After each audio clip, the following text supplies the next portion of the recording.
I'm Jonica Morrow. I'm the Pre-Health Pathways Advisor here at School of Mines, and I work in the Student Success Center. Hi, I'm Tom Mann. I'm the tutoring and testing coordinator and part of the student success team. Rob Sales, Student Success Center. Work with students who are struggling with different things and hopefully get you on the right track. This is Sarah, and I'm with WISE, Women in Science and Engineering. I'm Lisa Carlson. I'm the Director of Student Success, and I normally just burn popcorn. I'm not sure what else my duties are. And she's not lying. Hello, Amanda Lopez. I am the Title IX and Disability Services Coordinator. Hi, I'm Dwayne Kavanaugh. I'm the Director of Counseling for School of Mines.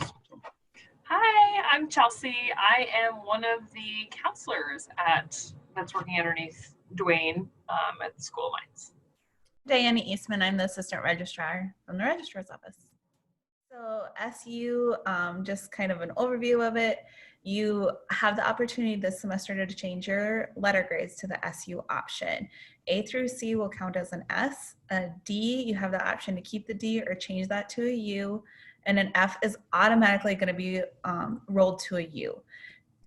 U's will not count in your GPA, and they do not count as completed courses. So you can retake those courses if you need to. S's do not also count in GPA, but they do count as completed courses. They fulfill the need to move on to the next class. They fulfill gen ed requirements. They fulfill your graduation requirements, everything you need.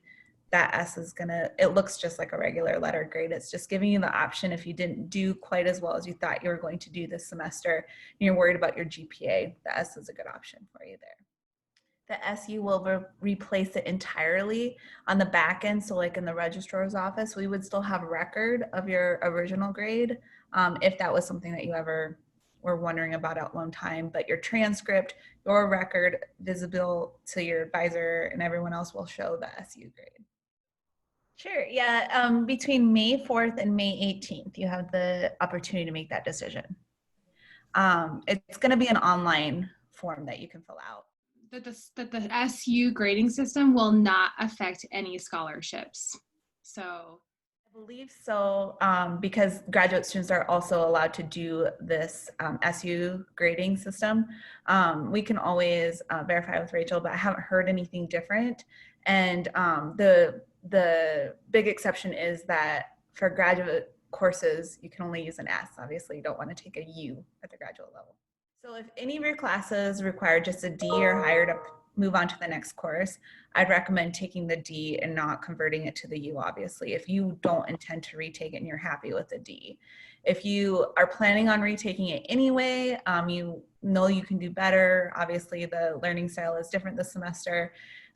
Take the U so it doesn't count in your GPA this time and retake it later. if I'm wrong, but they can submit per class. So they don't have to all just like submit the bucket of grades. If you've gotten your final grades or you know you want to change a grade from a class and then you get another final grade and you want to change that grade, you can do it as you get the grades. You sure can. Yep. You don't, the only caveat is that if you change it to S, you can't change it back. Like you only get one opportunity to make that decision. You can't all of a sudden decide, well, no, I want the letter grade now. So that fact page actually has a little blurb about that you may want to keep that in mind when you're making your decision about to switch from an S to a U. One of the little bits I remember reading about was if you're going into competitive workforce where you think an A is going to look better for you, obviously keep the A. From what I've heard, most schools are like professional schools and moving on to grad school, they're going to be, they're understanding. I mean, we are even at the School of Mines that this is a special circumstance. A lot of schools are using this grading policy for this semester, so it's not going to be just our school. You're not going to be an anomaly out there in the workforce or in the going on for a professional degree. So just keep that in mind. I feel like the SU grading part is probably more helpful for students that might be on the cusp of like between a B or a C or a D. Obviously, if you get an A, you're probably going to want to keep the A. So just keep that in mind when you're making your decision about how you want to go in. It's probably really resourceful to go and talk to your advisor about it too, or send them an email, I'm sorry, just to ask them. They're going to know a little bit more about the schools that you might be applying to for grad school or about the workforce once you get out there, on whether or not the S looks better than the letter grade. You know, and another good resource is Matt Hanley or Hillary Easton with the Career Center, because they have been communicating with employers specifically during this time. And so they might have some additional insight. This is not an anomaly. And, you know, I don't think that anybody is going to look back on spring 2020 and be like, can you tell me about this semester, and, you know, why did you take an SU, especially for students that, you know, I know that a lot of students may have lost their internships. A lot of companies are kind of pulling back with internship offers. And if that has happened to you, just don't stress too much about how that's going to affect anything else in your life, because this is happening worldwide. And so I think that if anybody was going to give leniency, it would be for this semester. So just keep that in mind. But Diana had really good advice about, you know, if you have an A or a B, I would keep that A or a B, because those are really good grades. If you're on a between the cusp of a C or a D, Jonica, you as the pre-health advisor, I think that you probably have some really good advice for students going on to health professional schools as well. Yeah, for those of you who are interested in health professions, there's a lot of differences in different health professions programs and how they're approaching grading policies for this semester. Many of them are being flexible, which is good, but some of them are being, are still maintaining that they want a lot of documentation to show that you didn't have a choice in not taking a letter grade. And some of them are limiting the number of credits that you can take that are considered pass-fail. And of course, we're not doing pass-fail here, so we're in a little bit different situation, but that's going to be something that's different for every program that you're applying to. So as a pre-health student, your best option right now is to take the letter grade as long as you can. If it's something that's really going to drag down your GPA, then please reach out to me and we can have a case-by-case basis conversation and kind of determine what's best for you as an individual. You can go to the main links from the coronavirus on the main webpage, or you can search for online tutoring in the search bar, and that will take you to the online tutoring page. And then that gives you all the information of all the tutors and their personal ID numbers. And then at the bottom of that information is the schedule that's based on Mountain Standard Time, that those tutors will have open meetings for people to join their meetings for tutoring help. And then on that online tutoring page as well are the different courses that the individual tutors have skills in to help you in the courses that you need help with. So the key thing is go search for online tutoring, and then the information's there. And then there's a direct link on that page to the Zoom meeting as well. And then in addition to that online tutoring, Rob and Jonica put together a really great series of like mini videos, anything on time management to communication with your professors to making sure that you're still maintaining a work-life balance. And so those are up on our website. If you just go to the website and type in online learning resources into the search tab, it'll come up with a collection of those videos. And then as we do things like this, our resident editor, video editor, Jonica, will edit those videos and then throw them up on the website too. We did one last week that was just more general about coping with life remotely. And so you go ahead and head over there for any of those resources and tips. And then we also have online tutoring. And so that's not like a regular online. I think when people think of online tutors, they think of like professional tutors, but so our version of online tutors is our tutors that were working in the Maverick room beforehand, but now they're just doing tutoring via Zoom. And so they have all of their regular hours that they would have been working on campus, but it's just a reoccurring Zoom session. And so you can just hop on to whichever tutor's Zoom session that you need help with for whatever course you need help with. And I think that they have some neat tools like Whiteboard and I don't know, other things that I probably wouldn't be able to use if I tried. So, and if you can just go to online tutoring on the webpage, and that'll take you right to the list of like all of the Zoom meeting information. The last I heard, they were trying to figure out a way to do it so that you could still stagger your finals. Obviously, they're going to be online. And so they were trying to figure out how to do that, how to give someone enough opportunity that it's not just a time slot that you have to take it in, that you actually have like 2 days or something to get it done. But I don't know that they've finalized how they're going to do that yet. They did say that they'd talk about it at the next meeting, I believe. So you should be hearing from your professors soon on how they're going to handle those. So we have made the decision to move all of our summer classes online. And in addition to that, I know there's even some additional classes that we weren't even going to offer that now will be offered online. And so, you know, I know that this semester has been shaky at best for a lot of people. And so if you do find yourself in a situation where you need to retake a class, or even if you were planning on taking a summer class anyway, it's going to be easier than ever this summer with all of them being online. So just keep that in mind. So we continue to serve students. We've moved everything over to telehealth at this point, of course, because there's really no one on campus to meet with in person.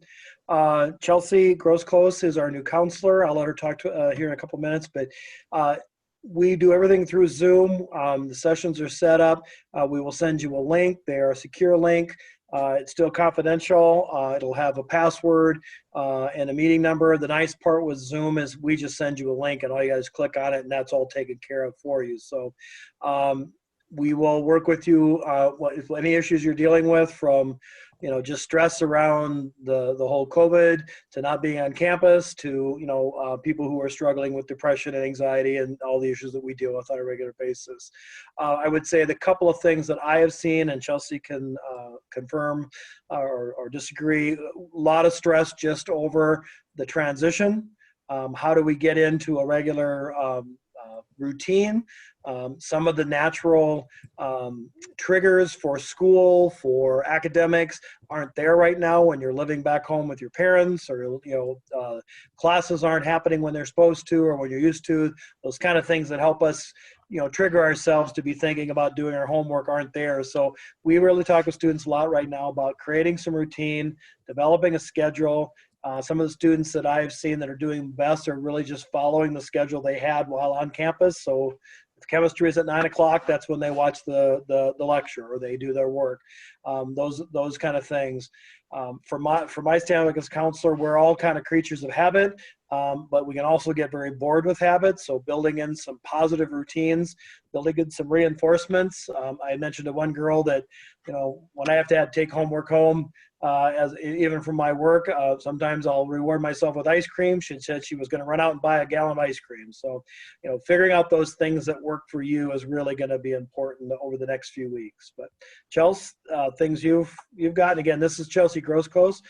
She started about 3 weeks ago. And I've never onboarded somebody remotely, and it's been a fun experience. So, but Chelsea?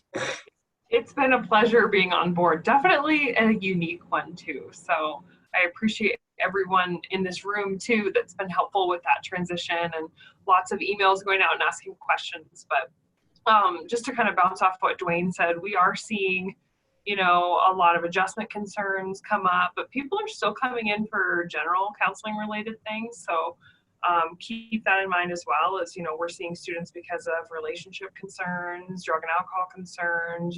People right now are just kind of needing a little bit of success coaching, getting directed to the right resources, like academic related resources. We are still taking appointments Monday through Friday, and we're able to be accessed through email. So all of us are on our emails all day, but Lynn Patterson's a good point of contact, but you can also, she's our head support staff, and she's been really helpful during this time. Also, you can email our general counseling email. It's just counseling@sdsmt.edu, or call us at 605-394-1924. those are other ways to get a hold of us. And we also have a website up and running, and I think that might be a good resource for students right now who are looking for local and community resources for things besides just academic related concerns. Like we've got stuff out there for, you know, there's a rise in domestic violence right now, like resources for that, local and community resources for, you know, food pantry related stuff, just general needs right now that maybe, you know, we wouldn't normally be thinking about during this time of the school year that have popped up. And so we're trying to keep that updated. And there's also information about us, like who we are, if you're interested in, you know, just learning a little bit more about us. We have our forms online as well. So, you know, our intake form, if you're brand new, that's really easy to fill out online. We've been working hard on that. We've got our teleconsent form online too. And so we're trying to make everything really easily accessible for students right now because we understand it's a challenging time. So we really want to encourage you to still reach out to us.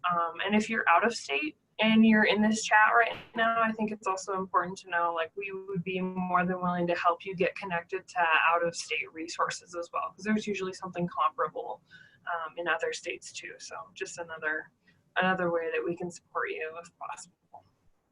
Thanks, Chelsea. One thing I would say too is for a lot of students, the question has been is, you know, will they get the CARES stimulus check that's been going out this week?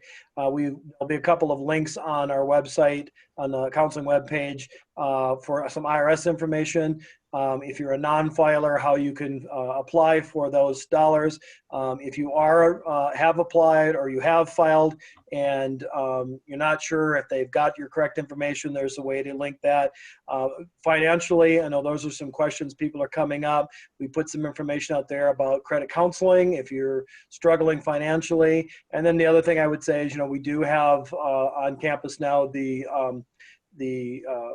funds for students, reaching out to student development and looking at those if you need assistance. We know a lot of students don't have necessarily homes to go back home to. They may be on campus because they've got activities, projects they're still working on, or they're just on their own. So if you have questions, again, feel free to reach out. If you know of somebody who's struggling, please let them know we're available. That's what we're here for. And as Chelsea mentioned, we are doing tele-sessions across state lines. We've been reaching out to the different state entities as far as licensure and what we can and can't do. And if nothing else, we'll help get you linked to services that you need.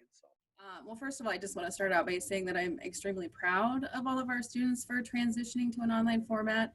And because there wasn't that transition plan and everything was so abrupt, that can really pose challenges with accessibility. So I think everyone's taking it in stride, and that's really all we can do right now. To touch on the side of disability services and accessibility, you know, our students with intellectual and developmental disabilities are such a diverse group of people. And so there's really no one size fits all approach to accommodations. So that being said, I can't stress enough how important it is for you as a student, you know, disability or not, to self-advocate. You know, you need to recognize and ask for what you need to be better to ensure your success. You know, with that comes communication with me, your advisor, your professor, the student success team, you know, and others across the campus community. So I do want to just quickly say you may have had accommodations put in place that have worked for you while you're on campus, but you're finding that they need to be reviewed and maybe revised. So that's what I'm here for. So there's some different equipment and software programs that can improve functional capabilities. So please reach out to me. At all students, whether they have accommodations or not, are working with their instructors to give them the best testing experience that they can have in the online environment. And the more that you communicate with your instructors about how the testing's going, how adaptable it is for you, the better off you're going to be. And it's new and it's different. And we have just started to go to monitoring through Zoom for placement testing for the incoming freshmen this fall. And that'll be an interesting change. But I think it's one of those things everybody just has to adapt and adjust. And if you have questions, concerns, you could either email Amanda or myself. And if we need to work with the instructors, we'll do that for you. I just saw an email about that, and I think that you can actually just mail them back just to the Devereaux Library. I think if you reach out to Residence Life, and be it your RA or whatever, they'll come up with a plan to retrieve the books and get them returned if you're not able to make it back to campus. It's, you know, those things that I think people will be really flexible and helpful. And I guess the sooner that you address those type of issues, the better luck you're going to have having them get completed in a timely fashion. I would say yes. I think the best person to ask about that would be Stephanie Lindsley. So just send an email to her. She's very responsive to emails, and she'll be able to help you get into the right building. I was just going to reiterate, I think, you know, particularly as we push through these last couple of weeks, you know, there's some motivation that will come back as tests come up. I'm really concerned with students who are falling behind. We're really pushing them to reach out to their advisors, to talk with their staff, with their instructors about what needs to be done. But, you know, the change in pattern for a lot of the younger students, the freshman, sophomore, being back home and falling back into old patterns. You know, a lot of our students, you know, high school really wasn't as much of a challenge as college is for them. So now all of a sudden they're back in their old environment. Those cues and things that they have at the university aren't there. But I would say if you've got anybody who's concerned, give them our information. You know, we'll get them hooked up. We've got time to see students. A couple of things I've been telling them is, particularly, you know, you've invested a lot of time and money into your education. Don't let it slide away now. And then we've been working a lot on reinforcement. I think a lot of us who, you know, face, you know, deadlines that are in the future or things that are coming up, kind of have to build in reinforcers. So, you know, how do you do that? How do you schedule yourself? How do you figure out when to walk away? You know, one of the things I found on School of Mines in the very first month I was here is we have a lot of really hardworking people who don't know how to stop working and go take a break so their brain is refreshed. So that needs to be built in sometimes too, like, okay, I'm done today. I need to go out and go for a walk. I need to take a break. And I said to a couple of them, I said, you'll be surprised you'll walk back and go, oh, the answer's 12. And just because your brain is so overtaxed. So I wouldn't feel bad if you're feeling stressed. That's what we're here for. Most of us have went through it, so we have some tricks. But reaching out, looking for help, asking for assistance, and realizing that this is for my history buffs, this happens about once every 100 years or so. We have some type of pandemic across the planet. So most of us have never dealt with this. And so we need to learn and work together. So we're here, let us know, and we're happy to get you in. And for those who are scared of telehealth services, you very quickly forget that you're actually on telehealth. You get pretty quick and comfortable at doing it this way. So find mentors and resources. And, you know, for me getting through grad school, I would have not made it without my study team. And you can rate those on Zoom and other ways. So being adaptable and looking and asking for help, and not, I think one thing we in the Midwest kind of, and in the United States embrace is the idea of pull yourself up by your bootstraps. This is not a time to pull yourself up by your bootstraps. This is a time to ask for help and ask for assistance and say, hey, does anybody else got the answer to this question? Because that's how we're going to get through. So commencement is moved to a virtual commencement for this spring, but students that were supposed to walk this May have the option to walk in December if they would like to. If you're local or you want to travel back to South Dakota to walk across the stage, you sure can. Otherwise, they're going to do a virtual commencement. They're going to do something a little bit more formal, but then they're also going to do something really fun for students is what I've heard. They're going to even have a program available for students to download. So you still get some of those important pieces of the commencement. I really think that's all up in the air right now. Just one of those fluid situations that we're just going to have to wait and see. I mean, I think the last information we got from the president is that all activities on campus are closed until July 1st. And I would think that would be all the buildings and the residence halls as well. And I hope I'm not speaking out of place, but that's the feeling I'm getting right now. And it could change, and hopefully it will change, but that's the directive we've had at this point. We want to thank you guys for joining in and get the word out to the rest of the students, and we'll make this a fun event every week. Good luck, everyone. Let us know if you need anything. We hope to see you again in the coming weeks.